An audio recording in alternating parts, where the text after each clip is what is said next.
Anime News.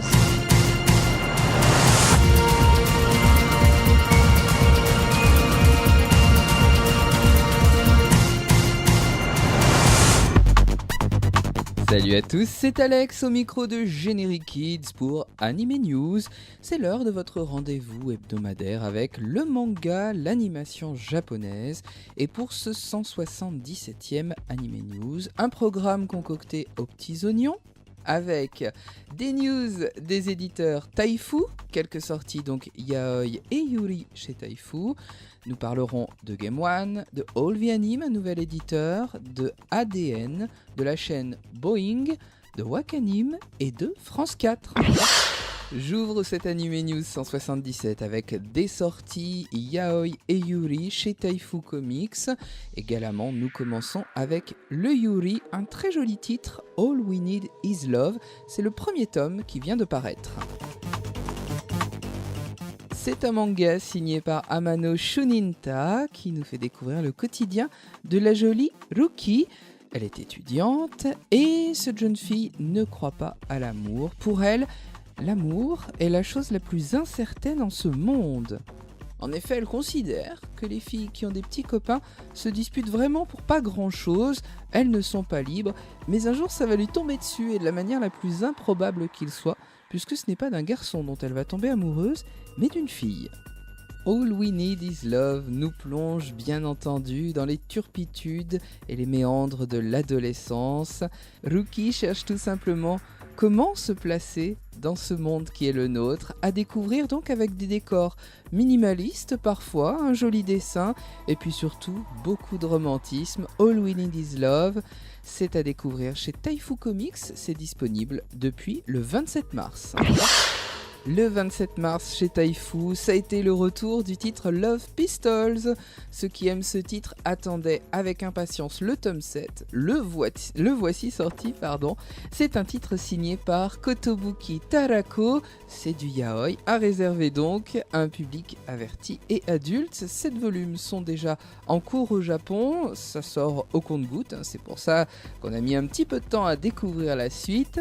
Et cette fois-ci, donc, nous pénétrons dans un manoir où vit le jeune Shinobu. Il a 17 ans, il vit complètement reclus sur lui-même dans ce manoir, à l'abri du monde extérieur. Et puis un jour, Vulnera va devenir son professeur. Il ne sait pas ce qu'est un corps humain, il a beaucoup de mal à se matérialiser, c'est normal. Il est le mélange d'un cétacé et d'un lion, il va apprendre tout simplement à vivre. Au contact de son professeur, Shinobu est complètement perturbé.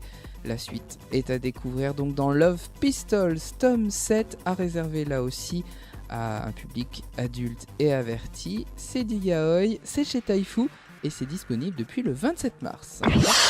Très belle histoire toujours pour l'éditeur Taifu Comics, toujours du yaoi avec Super Lovers de Miyuki Abe.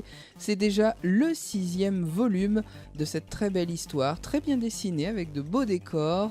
Et puis tout simplement l'histoire qui se tisse entre Ren et Haru suit son petit bout de chemin, la jalousie s'installe bien entendu et les deux jeunes hommes vont peu à peu se découvrir. Que faut-il que je fasse pour que la personne que j'aime m'appartienne ? On peut dire que c'est la phrase leitmotiv de ce 6e tome et même de cette histoire. C'est signé donc Abe Miyuki, Super Lovers, tome 6. C'est à découvrir chez Taifu, c'est disponible depuis le 27 mars. Et là aussi, c'est à réserver à un public adulte et averti. Le dernier titre dont j'aimerais vous parler ce mois-ci, donc chez Taifu Comics, c'est du yaoi également, et c'est Castle Mango, second et dernier tome pour ce titre signé par Konohara Narise et Muku Ogura. C'est toujours aussi délirant. J'aime beaucoup ce titre, c'est assez fun, c'est romantique, c'est rigolo, c'est décalé, et forcément les relations humaines n'étant jamais faciles, Togame et Yorozu sont un peu en froid. C'est surtout Togame qui est très froid vis-à-vis de Yorozu parce que tout simplement il l'a aperçu aux côtés d'une jeune fille lors du feu d'artifice d'été au Japon. En plus, sa mère, à Togame, doit rentrer à l'hôpital, ça arrange rien forcément, et par conséquent, Yorozu va devoir gérer lui-même l'hôtel en l'absence de Togame. de très beaux dessins donc de Muku Ogura, un scénario sympa, décalé, qui utilise toutes les ficelles du yaoi pour notre plus grand bonheur et qui est signé par Konohara Narise. C'est donc Castel Mango, second tome, à réserver donc à un public adulte et averti. C'est du yaoi, je vous recommande, c'est très sympa, c'est chez Taifu Comics, disponible depuis le 27 mars. La semaine dernière, je vous annonçais l'arrivée de Olvi Anime, un nouvel éditeur sur le marché de l'animation japonaise. Olvi Anime aura un catalogue varié, il y en aura pour tout le monde. Il y aura des séries récentes, des séries nostalgiques et dans des coffrets qui en fait seront des combos DVD et Blu-ray. Ça, c'est vraiment un plus. Leur première sortie, ce sera Sword Art Online en extra édition. Sword Art Online pour le film, à l'occasion donc du festival Geekopolis qui se tiendra les 17 et 18 mai.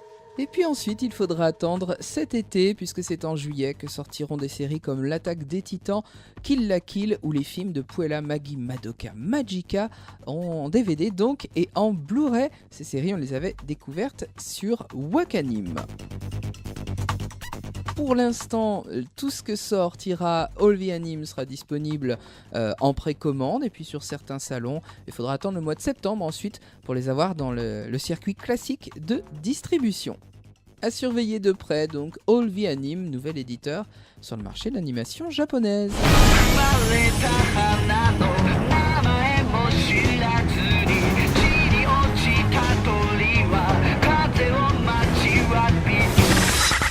Surveillez bien l'antenne de Game One, puisque c'est le 6 avril à 22h30 que sera diffusé le film de Fairy Tail, La prêtresse du Phénix. Vous l'avez peut-être déjà vu sur G1 ou alors vous vous êtes déjà procuré le DVD sorti chez Kana Home Video le 28 août dernier. En tout cas, vous aurez toujours plaisir à revoir ce film et puis si vous ne le connaissez pas, ne le manquez pas. 86 minutes de bonheur donc avec Fairy Tail, le film, La prêtresse du Phénix. Ce sera sur Game One le 6 avril prochain à 22h30.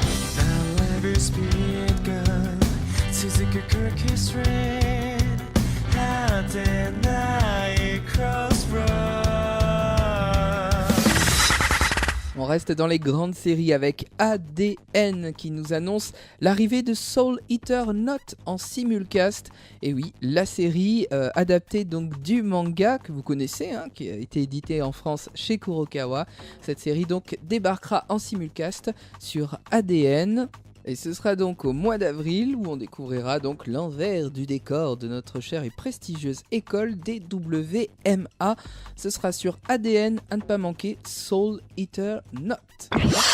Wakanim, la semaine dernière, nous a annoncé la venue en simulcast le 10 avril de la série Ping Pong, très attendue puisque le manga remporte un certain succès.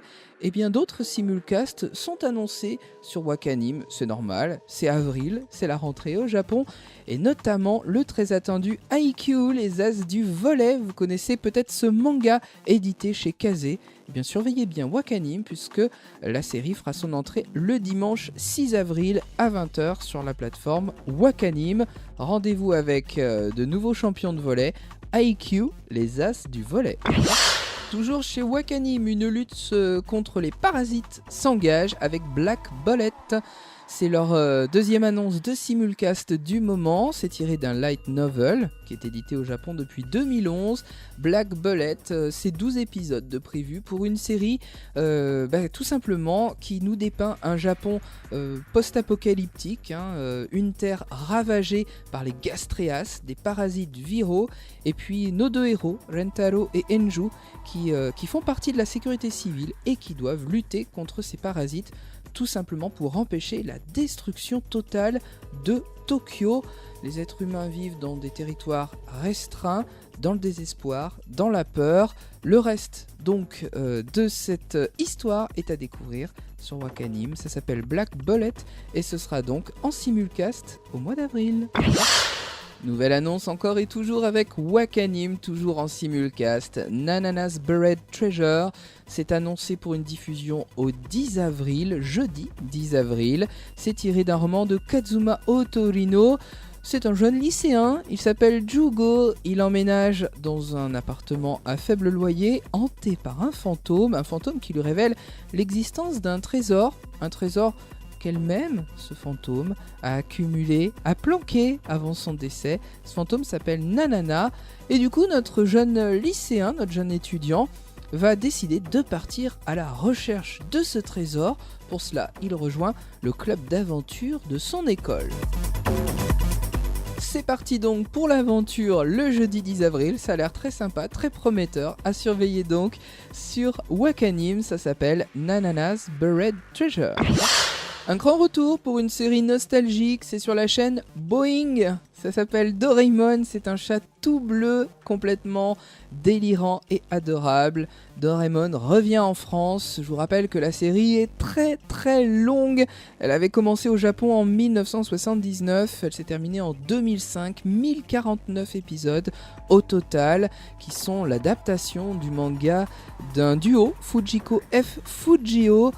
Doraemon, c'est un chat robot qui vient du 22e siècle et un jour, il arrive chez Noboru, un jeune japonais qui vit dans une famille totalement modeste, classique, il est assez médiocre à l'école et il apprend grâce à Doraemon que dans son futur, sa famille est vraiment tombée dans la pauvreté et tout ça à cause de son attitude exécrable. C'est surtout ses résultats d'ailleurs qui sont exécrables. Doraemon va donc décider d'aider Noboru avec ses inventions, ses gadgets. Il les sort de sa poche ventrale, mais voilà, Doraemon crée toujours des situations rocambolesques et abracadabrantes. Doraemon, on l'a connu en France à travers le manga bien sûr, qui sort, mais aussi à travers une diffusion très très courte sur M6, c'était assez frustrant. La série avait débarqué un jour, sans crier gare, le 5 avril 2003, elle n'avait pas fait long feu, forcément en 2003, quand on vous parle d'une nouvelle invention technologique qui s'appelle le magnétoscope, ça fait un peu décalé, forcément, les premiers épisodes dataient de 1979, je vous le rappelle. Doraemon, c'est quand même une série très sympathique, bien réalisée pour l'époque, pleine d'humour, décalée donc. Une série à redécouvrir sur Boeing, donc à partir du mois d'avril.